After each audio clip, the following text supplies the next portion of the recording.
السلام عليكم ورحمة الله وبركاته. وولاشين سهرة أحمد سهرة فاشيون وإذن له كسو دوادا جنال كيغا عدي كو عصب جنال كس بليز سبسكرايب عدي هرولو سعودتين لايك شيران كومنتي هايقا إلوبنا. ولاشين سهرة مانتا محيدين ودابر إلا داوضة مانتا محان رباينا إذن تسيو فرد ليراهدو فرد مسالة سيدان اسكوكو ديارنا نديبا إذن كتوسينايا إن شاء الله. daawasho wacan asxaabteyda qaaliga ah markasta waxa hilmaamin cidib channelka ku cusub subscribe na ii saarto. Assalaamu calaykum waraxmatullaahi wabarakaatu. isku soo noqod wanaagsan maanta walaashii saaran maxay idin haysaa balanteen waxay ahayd qudaar sida isku dardara inaan tusiyo. Okay, halkan waxa iigu jiro fruit waxa meena daay waxa idin tusiyo isagoo isku yaalo aan jarjarin. Hadda waan soo jarjaray wuxuu ka kooban yahay fruitkan qare, ananas, cambe, babaay. waan kugu celina waa qare iyo cambe iyo ananas iyo babaay afar nooc waa afarta nooc aan soo jarjartay. markay saas marayso waxaan rabaa maanta inaan idin tuso fruit leeyahay fruit masala. kale aniga waan jeclahay fruitkaas maamooyinka odayaasha waa la siin karaa, ilmaha waa la siin karaa, especially ilmaha casiriyada u saxta waa healthy. Okay, hadda isku darsanaya ila socda. halkan waxa ii yaala baaquliga fruitka. Okay, marka waxaan soo qaadanayaa fruit.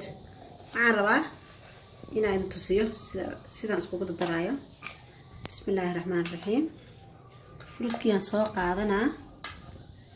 markaan soo qaato for example waxa u rabtaa soomaha museyga odayga cidda museyga ila aqoonin luqadii ila tagtee qofkii u rabo ciyaal qofkii odaga u rabo waana healthy waana fruit macaan. markuu saas maraayo fruitka ma sha Allah tabarakallah. halkan waxa iigu jiro malab waa aragtaan amareyna malab halkan ku jiro. halkan waxa iigu jiro loos. sorry maanta waxaan rabay inaan ku daro naad baa la dhaho aan fruit ku darsada jirto oo loos u ego waaweyn oo fartas la eg. sorry laakiin supermarket-kan ka soo waayay. okay, loos. halkan waxa ii yaalo yogurt kale cid kasta taqaano. bismillaahir rahmaanir rahiim. first waxaan ka bilaabaa yogurtka furanaysa. marka yogurtka furato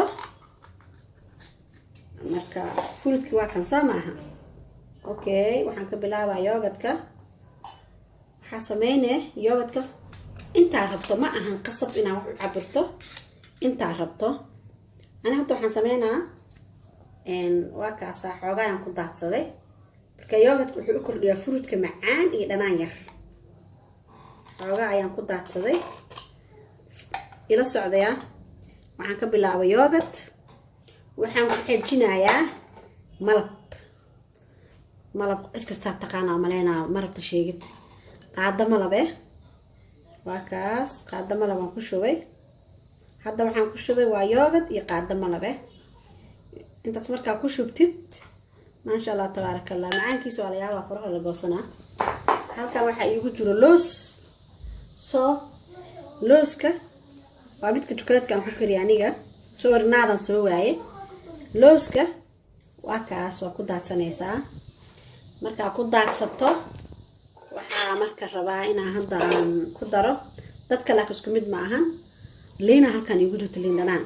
waxaa sameynaysaa liinta waxaa ka bixinaysaa waxaga saasaa leedahay macnaha liinta waxay ka sharjibinee xoogaa macaankii malabka iyo adiga macaanka badan ay ka sharjibinee qofka u macaanaanay. halkaas marka maxaa diyaar noogu ah waa fruitki yogurt malabaan ku daray naad baa la dhaha lagu daraa balse ana loosan ku badashay bas. kadib waxaan ku daray liin yar si uu dhadhanka wax macaanka wax uga bedelo. alafu waxa sameynaa adaga xaafadda ka saabahalkiisi ma sha Allah. marka ama casho siinay ama qada siinay miiska u saaraysaa ciyaalka taasiisanay sidoo kale to alihi aan shaqo isku daraysaa. marka igala faa'iida fruitkaas yar oo macaan. marka insha Allah waxaan idin xasuusinayaa channelka cid ku cusub hore waa idinku sheegay subscribe please. cid la socotayna share like comment. marka cid subscribe saaraysan gambaleelka hilmaamin si aad ula socoto waxyaabaha aan soo dhigo. insha Allah saas ay kaga sii tagay waxaan rabaa inaad la wadaago fruitkaas yar السلام عليكم ورحمة الله وبركاته.